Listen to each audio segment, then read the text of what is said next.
നമ്മുടെ പ്രധാനമന്ത്രി നരേന്ദ്രമോദി അമേരിക്കയിലേക്ക് പോകാൻ സാധ്യതയുണ്ട്. ഇപ്പോഴത്തെ ഒരു ഒരു സാഹചര്യം അങ്ങനെയാണല്ലോ. കാരണം വലിയ ഒരു പ്രശ്നങ്ങളിലൂടെ കടന്നു പോകുകയാണ് ഇന്ത്യയും അമേരിക്കയും തമ്മിൽ. ചൊറിഞ്ഞുകൊണ്ട് ഇന്ത്യക്കെതിരെ താരിഫ് അങ്ങോട്ട് കൂട്ടി ഇന്ത്യയെ മുട്ടുകുത്തിക്കാൻ വേണ്ടി ട്രംപ് അണ്ണൻ പഠിച്ച പണി 18 നോക്കി നടത്തുന്ന ഈ സമയത്ത് ഇന്ത്യ ഇന്ത്യൻ പ്രധാനമന്ത്രി അമേരിക്കയിലേക്ക് പോകാൻ സാധ്യതയുണ്ട്. പക്ഷെ പോണത് അമേരിക്കയിലേക്കല്ല, യുണൈറ്റഡ് നേഷൻസിന്റെ ഹെഡ് ക്വാർട്ടേഴ്സിലേക്കാണ്. അത് കഷ്ടകാലത്തിന് അമേരിക്കയിലെ ന്യൂയോർക്കിലാണ്. അതിനിപ്പോൾ ഡൽഹിയിലേക്ക് കൊണ്ടുവരാൻ പറ്റൂലല്ലോ. അപ്പോൾ അവിടെ യുണൈറ്റഡ് നേഷൻസ് ജനറൽ അസംബ്ലിയിൽ സംസാരിക്കാൻ വേണ്ടി ഇന്ത്യയുടെ പ്രധാനമന്ത്രിയായിട്ടുള്ള നരേന്ദ്രമോദി പോകുന്നു. ഇതാണ് വിഷയം. പോകാൻ സാധ്യതയുണ്ട് എന്നാണ് മനസ്സിലാകുന്നത്. അങ്ങനെ പോയി കഴിഞ്ഞാൽ, പോയിട്ട് നരേന്ദ്രമോദി മടങ്ങി വരുമ്പോൾ, നമ്മുടെ പ്രധാനമന്ത്രി മടങ്ങി വരുമ്പോൾ, നമ്മുടെ പത്രങ്ങൾ, പ്രത്യേകിച്ച് നമ്മുടെ മലയാള പത്രങ്ങൾ എഴുതാൻ സാധ്യതയുള്ള ചില ഹെഡ്ലൈനുകളുണ്ട്. നരേന്ദ്രമോദി അവിടെ എത്തിയപ്പോൾ ട്രംപിനെ കാണാൻ അവർ ശ്രമിച്ചില്ല, അഥവാ അവർ പരസ്പരം കാണാൻ ശ്രമിച്ചില്ല. ജനറൽ അസംബ്ലിയിൽ പങ്കെടുത്തു, മോദി തിരിച്ചു വന്നു. അങ്ങനെയാണെന്നുണ്ടെങ്കിൽ, ട്രംപുമായി ഒരു കൂടിക്കാഴ്ച നടന്നിട്ടില്ല എന്നുണ്ടെങ്കിൽ ഇവിടെ പറയുന്നത് എന്തായിരിക്കും എന്നറിയാം. പോണത് തന്നെ എന്താ പറയുന്നത്, ട്രംപ് കാല് പിടിക്കാൻ വേണ്ടി, അമേരിക്കയുടെ കാല് പിടിക്കാൻ വേണ്ടി ഇതേ ഇവിടെ നിന്ന് പോകുന്നു, പിന്നെ മോദി യാതൊരു ഉളുപ്പുമില്ലാതെ പോകുന്നു, ഇങ്ങനെയൊക്കെ കാണിച്ചു, അങ്ങനെയൊക്കെ കാണിച്ചു, എന്നിട്ട് കണ്ണടച്ച് പൂച്ച പാല് കുടിച്ചു, എന്തെല്ലാം പറയാൻ പറ്റുമോ അതൊക്കെ പറയും. എന്നിട്ട് അവിടെ ചെന്നിട്ട് അവർ തമ്മിൽ കാണാതെ മടങ്ങിയാലോ, ട്രംപ് എന്നെ കാണാൻ ശ്രമിച്ചു, നിരാശയോടെ മടക്കം.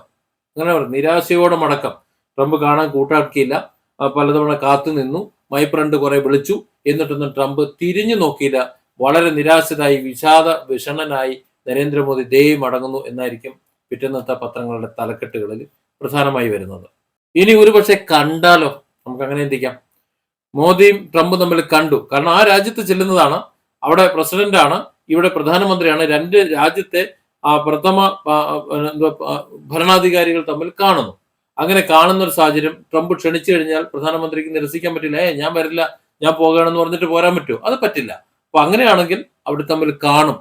ചിലപ്പോൾ ഒന്നും ചർച്ച ചെയ്തൊന്നും വരില്ല. കാര്യം ചർച്ച ചെയ്യാൻ താല്പര്യം ഉണ്ടാവില്ല. ട്രംപ് ഏകപക്ഷീയമായ ചില തീരുമാനങ്ങൾ എടുത്ത് വെച്ചിട്ടുള്ളതുകൊണ്ട്, അത് അവരുടെ രാഷ്ട്രീയ തീരുമാനങ്ങളായതുകൊണ്ട് നമുക്ക് നമ്മുടേതായ രാഷ്ട്രീയ തീരുമാനങ്ങളുണ്ട്. അതുകൊണ്ട് ഒരു പക്ഷേ ചർച്ച നടന്നില്ല. ചിലപ്പോൾ ഒരു ചായ കുടിച്ച് പിരിഞ്ഞു വരും. അങ്ങനെയാണെങ്കിൽ ഉടനെ പിറ്റന്നത്തെ പേപ്പർ വരുന്ന എങ്ങനെ ആയിരിക്കും അറിയാം. ഇങ്ങോട്ട് വരുമ്പോൾ അടിയറ വെച്ചു. ഇവിടെ 145 കോടി ജനങ്ങളുടെ ആത്മാഭിമാനം ട്രംപിന്റെ കാൽക്കൽ കൊണ്ട് അടിയറ വെക്കാൻ പോയി, അടിയറ വെച്ചു പോന്നു. ഇതിൽ പരം നാണക്കേട് എന്താണുള്ളത്? എന്തൊക്കെയായിരുന്നു അല്ലേ, എന്തൊക്കെയായിരുന്നു? മലപ്പുറം കത്തി, ബഫോഴ്സ് തോക്ക്, ഒലക്കയുടെ മൂട്, ഇതൊക്കെയായിരിക്കും അവിടെ നിരത്തി വെക്കുന്നത്. അതായത് ഏതിലെ പോയി കഴിഞ്ഞാലും മോദിക്ക് പണി കൊടുക്കാൻ വേണ്ടി ഇവിടുത്തെ മീഡിയകൾ ഹെഡ്ലൈന് നോക്കിക്കൊണ്ടിരിക്കുകയാണ്. അത് അന്ധമായ മോദി വിരോധം കൊണ്ടാണ്, അല്ലാതെ അമേരിക്കയോടുള്ള സ്നേഹം കൊണ്ടോ ഇന്ത്യയുടെ സ്നേഹം കൊണ്ടോ അല്ല, അങ്ങനെയൊന്നുമല്ല, മോദി വിരോധം. ഇനി ഒരു പക്ഷേ ജനറൽ അസംബ്ലിയിൽ പങ്കെടുത്ത ശേഷം ട്രംപ് പ്രധാനമന്ത്രി നരേന്ദ്രമോദി ക്ഷണിച്ചു എന്ന് തന്നെ കരുതാം, ഒരു ചർച്ചയ്ക്ക് ക്ഷണിച്ചു. ഏതായാലും നിങ്ങൾ ഇന്ത്യയിൽ നിന്ന് ഇവിടെ വന്നതല്ലേ, അമേരിക്കയിൽ വന്നതല്ലേ, നമുക്ക് രണ്ട് വാക്ക് സംസാരിച്ച് ഒന്ന് ചർച്ചയ്ക്ക് ഒന്ന് ഇരിക്കുക എന്ന് പറഞ്ഞാൽ, ഇനി ഇരുന്നു എന്ന് തന്നെ കരുതുക. കാരണം ഒരു രാജ്യത്ത് വരുമ്പോഴത്തേക്ക് മാറി നിൽക്കാൻ പറയാൻ പറ്റാത്ത സാഹചര്യത്തിൽ അവർ ഇരിക്കുന്നു. ഇനി ഒരു പക്ഷേ ട്രംപിന് തീരുമാനം മാറ്റാൻ തോന്നിയാലോ? അങ്ങനെ ഒരു തീരുമാനം എടുക്കാൻ വേണ്ടി ഒരു അവസരം കാത്തിരുന്നത് ഇന്ത്യയിലേക്ക് വരാൻ കഴിയാത്തത് കൊണ്ട് ജനറൽ അസംബ്ലി പങ്കെടുക്കാനാണെങ്കിലും നരേന്ദ്രമോദി അവിടെ എത്തിന്ന് കരുതുക. എത്തിക്കഴിഞ്ഞാൽ ഒരു പക്ഷേ ചർച്ചയ്ക്ക് ഇരുന്നു എന്ന് വരും. അങ്ങനെ ചർച്ചയ്ക്ക് ഇരുന്ന് കഴിഞ്ഞാൽ, ചർച്ച ചെയ്തു കഴിഞ്ഞാൽ ഇന്ത്യയോട് ചില തീരുമാനങ്ങൾ വെക്കും, അല്ലെങ്കിൽ പല കാര്യങ്ങളും പറഞ്ഞു എന്ന് വരും. പറയുമ്പോൾ ഇന്ത്യ അത് അംഗീകരിച്ചോണമെന്നില്ല. ഇവിടെ ഇന്ത്യയിൽ നിന്ന് ഇന്ത്യക്കെതിരെ ഇത്തരം തീരുവകൾ ഏർപ്പെടുത്തിയതിന് ശേഷം, ഇറക്കുമതി തീരുവകൾ എടുത്ത ശേഷം ഒരൊറ്റ കോൾ അങ്ങോട്ട് പോയിട്ടില്ല, അമേരിക്കയ്ക്ക് പോയിട്ടില്ല. അപ്പൊ അതുകൊണ്ട് തന്നെ ഇന്ത്യ കടുത്ത നിലപാടിൽ തന്നെയാണെന്ന് നമുക്കറിയാം, ചിന്തിക്കുന്ന ജനങ്ങൾക്കറിയാം. മോദി വിരോധികൾക്ക് അറിയുമെന്ന് എനിക്കറിയില്ല, ചിന്തിക്കുന്ന ജനങ്ങൾക്കറിയാം. അതുകൊണ്ട് തന്നെ അവിടുത്തെ ചർച്ച എങ്ങനെയായിരിക്കും നമുക്ക് പറയാൻ പറ്റൂല. പക്ഷേ ആ ചർച്ചയിൽ ഇന്ത്യയുടെ നിലപാട് തന്നെ ആവർത്തിക്കുമെന്ന് വിശ്വസിക്കാനാണ് എനിക്കിഷ്ടം. നിങ്ങൾക്കും അങ്ങനെ ആയിരിക്കുമെന്നാണ് ഞാൻ കരുതുന്നത്. ആ നിലപാട് ആവർത്തിച്ചാൽ, തീരുമാനം മാറ്റണമെന്ന് ഒരുപക്ഷെ പറഞ്ഞാൽ, അവിടുത്തെ ജൈവ കൃഷി വസ്തുക്കളെ, കാർഷിക വസ്തുക്കളൊക്കെ ഇങ്ങോട്ട് ഇറക്കണമെന്ന് പറഞ്ഞ, ഉൽപ്പന്നങ്ങൾ ഇങ്ങോട്ട് ഇറക്കണമെന്ന് പറഞ്ഞാൽ അത് ഇന്ത്യ സമ്മതിച്ചു കൊടുക്കൂല. കാര്യം ഇന്ത്യയെ സംബന്ധിച്ചിടത്തോളം ഇന്ത്യയിലെ കർഷകർ അത് വളരെ പ്രധാനപ്പെട്ടതാണ്. റഷ്യയിൽ നിന്ന് എണ്ണ വാങ്ങരുതെന്ന് പറഞ്ഞാൽ ഇന്ത്യ കേൾക്കൂല. അങ്ങനെയാണെന്നുള്ളത് നേരത്തെ തന്നെ അങ്ങ് സമ്മതിച്ചാൽ മതിയായിരുന്നല്ലോ, ഒരു വാക്ക് പറഞ്ഞാൽ മതിയായിരുന്നല്ലോ. ട്രംപ് നേരെ ഫ്ലൈറ്റ് എടുത്ത് ഇങ്ങോട്ട് വന്നേനെ ഇവിടെ വിരുന്നുണ്ടാൻ വേണ്ടിയിട്ട്. അപ്പൊ അത് ചെയ്തിട്ടില്ല. അത് അവിടെ ചെന്നാലും മോദി ചെയ്യുമെന്ന് ഞാൻ വിശ്വസിക്കുന്നില്ല. അങ്ങനെ വരുമ്പോൾ അടുത്ത ഹെഡ്ലൈൻ വരും, ആട്ടിവിട്ടു. അവിടെ ട്രംപുമായിട്ട് ചർച്ചയ്ക്ക് ഇരുന്നു, കുറെ കാര്യങ്ങൾ പറഞ്ഞു. ട്രംപ് അയ്യോ ഞങ്ങളത് ചെയ്യാം, ഇത് ചെയ്യാം എന്നൊക്കെ ഇങ്ങനെ പറഞ്ഞു. പക്ഷെ ട്രംപ് എന്ത് ചെയ്തു? പുറംകാലിന് ആട്ടി വിട്ടു എന്നായിരിക്കും അടുത്ത ഡയലോഗ് പിറ്റന്നത്തെ പേപ്പറുകൾ കാണുക. അല്ലേ? അങ്ങനെയല്ലേ കാണുക. ഇനി അവർ തമ്മിൽ ചർച്ച നടന്നു എന്ന് തന്നെ കരുതാം. നടന്നു.